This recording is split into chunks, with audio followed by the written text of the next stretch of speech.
Joe Cals, lui, s'est lancé un défi de taille, traverser la France en marche pendulaire, un exploit pas uniquement sportif. Emmanuel Partouche et Pierre Dukertz sont allés à sa rencontre aujourd'hui à Rouen. On avait quitté Joe Cals le 10 août dernier au Havre. Vous imaginez pas le bonheur d'être debout. Waouh, waouh. Euphorique, le jour de son grand départ pour 1325 km en marche pendulaire. On le retrouve aujourd'hui à Rouen, où il fait étape. On va longer la Seine et puis on va faire une étape à Amfreville-la-Mivois. Ensuite, on va continuer.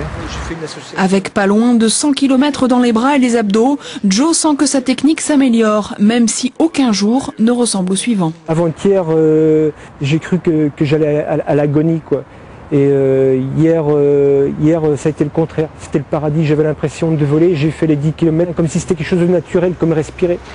Devenu paraplégique à l'âge de 20 ans à la suite d'un accident de moto, Joe Cals espère récolter des fonds pour la recherche médicale sur la moelle épinière. L'initiative a touché ce père de famille, au Normand, dont le fils est devenu paraplégique il y a 1 an. Il a donc décidé d'accompagner Joe bénévolement. Je trouve que ce que fait Joe est formidable.